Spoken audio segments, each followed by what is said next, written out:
I want to just ask you a few questions about the modern Madeira. Yeah, And we know it's a drink with a lot of history. yeah. But what makes it still relevant today? When you're meeting the growers and you're meeting the producers and you come here, what's the connection that still has people coming back to Madeira? Well, I think it's a little bit the story of the wine. Yes. Of course, it's a wine that it has been appreciated for so many centuries, and I think people they enjoy trying Madeira wine and talk about Madeira wine. And I think in the last 20 years, Madeira wine was reborn. Okay. And the industry is promoting and doing much better wine and different style of wine, Yes. and it's much more modern style, and I think people are enjoying it a lot. It's a fortified wine, okay, but it's a different kind of fortified wine because it has the expression of the island, because the island, it's all about freshness. This is a sweet wine with a lot of freshness because of the acidity. And the acidity, it's all about terroir, all about the conditions of the island, the way we produce the wine. And we have unique production methods. So I think everything is so unique and different. In the tasting today, freshness has been one of the distinctive for sure. Yeah. Is that purposeful, or is it? You say it's coming from the terroir. Is it something that's purposefully kept in the style? Yes, it is. Yes. And that kind of plays into Yes, modern. yeah. Madeira wine was always a fortified wine, that it was different because of that. So we want to keep that characteristic. We don't want it to change. Yes. And some producers, they are keep picking the grapes a little bit earlier to keep the freshness and acidity of the wine. So it's something that we want to maintain. In terms of the world of wine, and especially fortified wines, how do you, in Madeira, maintain your uniqueness, your identity as a your USP, if you like, your unique selling product? What is that? It's a different product, and because we don't have large quantities of Madeira wine. Madeira wine is always in very small quantity, but in a very high quality. Yes. That's how we want to be in the market, as a high quality wine. Yeah. Okay. And there's a range.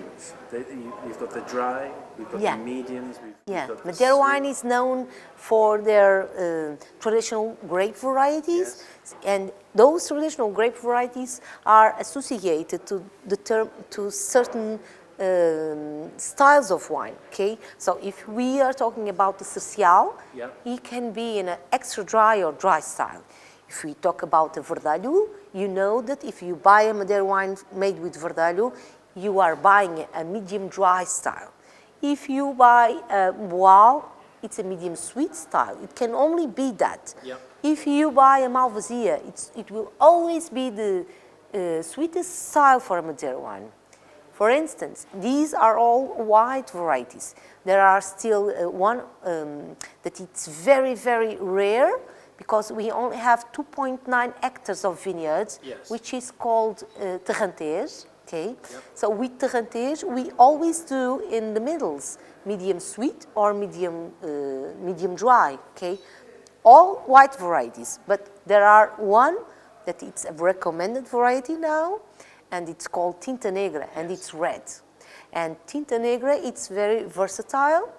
You will find it everywhere on the island, on the south, on the north, at different levels of altitude. Yes. And with Tinta Negra, you can do all the styles of Madeira wine. Okay, it depends only of the time you stop fermentation.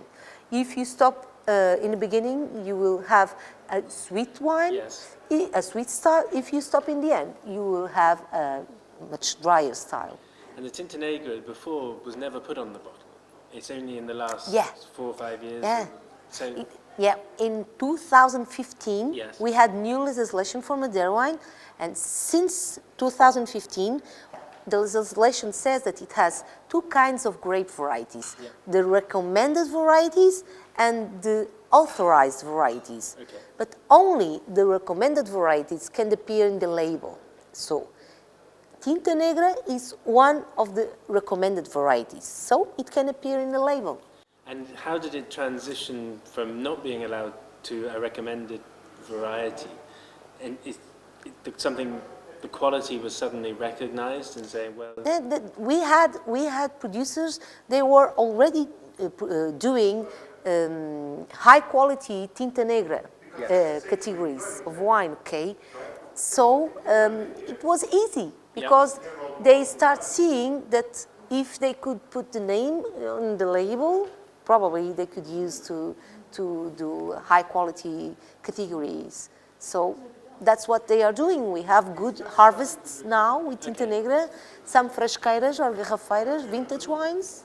So you're here in London today. Yeah. You've had a lot of people coming through. It was great. Yeah? Yeah. And the feedback? Well, it was amazing, really. They enjoyed the wines a lot. Yes. The wines are